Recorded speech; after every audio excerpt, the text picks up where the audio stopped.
When you walked in a moment ago, you said, "Don't put on a sad face." Do people do that? Yeah, I don't think it's not a conscious. It's people are just people are wanting to be really nice. Yeah. But it's you can tell people look at you slightly differently. I guess people don't know what to say because I think so. it's just been a shock, I think, that it was, and especially for you. I mean, this was 5 weeks ago. I mean, you said at the time you were at a stage in your life of new beginnings. Oh, what's all going on?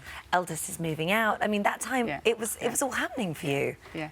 It's I also have to say is that we actually didn't know it was going to go public at all. We thought actually it was naively perhaps, but friends and close friends. So it's been such a sort of strange few days with all the news as well coming out, but it's So, what were the symptoms? What did you notice? Because you're a very healthy. I think you smoked a long time ago. Yeah. I'm not going to. I've never said I haven't smoked. I have smoked in the past. Yeah. I'm not. Though lung cancer, I have to say, is still quite a shock because normally the criteria you're older, you might have smoked 30 or 40 years. So you were a light smoker. Yeah. I haven't smoked for decades and decades and decades. Normally people, unfortunately, are diagnosed later. It came, honestly, out of the blue. I've been teaching yoga for a few years, full-time, pretty much vegetarian, as people sort of say. I don't drink that much.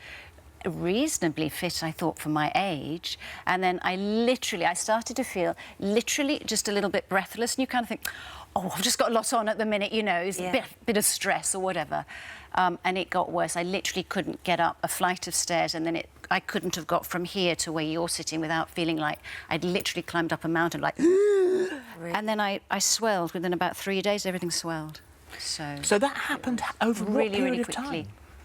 4 or 5 days. Really? Oh, gosh. I might have noticed the breath a tiny bit, maybe a week. Beforehand, but still a very small amount of time. Honestly, running around, happy as Larry, doing boot sales, doing the, kind of how I look now, actually. I mean, I just felt fine. Pretty good, Absolutely fine. Yeah. So, the beginning of September, it took a turn for the worse, and you ended up going to A&E, didn't you? So what happened there? They give you tests, and after a period of time keeping me in there, I was actually rushed with something more to do with the heart, because it was a side effect that we didn't know. And then, while I was in hospital, they did find out what their diagnosis was. Stage 4, advanced. Yeah. And you told straight away that I'm afraid this is terminal.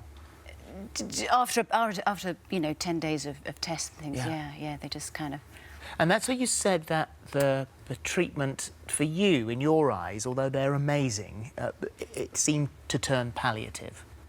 I think, yes, they don't maybe sort of say it that directly, but that's literally what they're saying. And I don't know, I'm really intrigued to know what other people's responses are if they're given a piece of information like this about themselves. Because my response was anger, rather than sort of, "Hi," which came in later.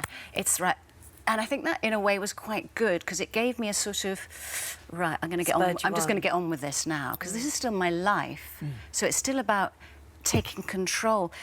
Nobody knows. We're all going to die, basically. It's a big... nobody quite knows what's going to... But it's about taking control as much as you can of your situation. Yeah. But you said after you'd been given the prognosis, that you said, right, well, I'm not going to let it ruin my day. You went out for lunch. I did. For a walk. I really well did. Well, I went for a very slow walk. I'm not going to lie. I had to sit down a lot. But I just thought, do you know, my partner, we were at the hospital, and I sort of said, we thought we could sit here just crying and worrying, and I said, come on, let's just go out. It's a really nice day. Do you know? That's amazing. Because let's go for a walk. We went to a bird sanctuary or wildlife thing and just went out in nature and just had a really nice time. But I do need to crack on. Yeah. So we're in the process. I don't think I can afford to sit around. Yes. No. Yeah. But I think you've got to find the information. You mustn't just run and panic. Got to do your research. You've got to find out what's going on. And how hopeful are you? Oh, I'm terribly optimistic, but I don't know if that... I don't see any other way to be. Of course, I have moments where the reality hits. It's more about what you think you're leaving behind.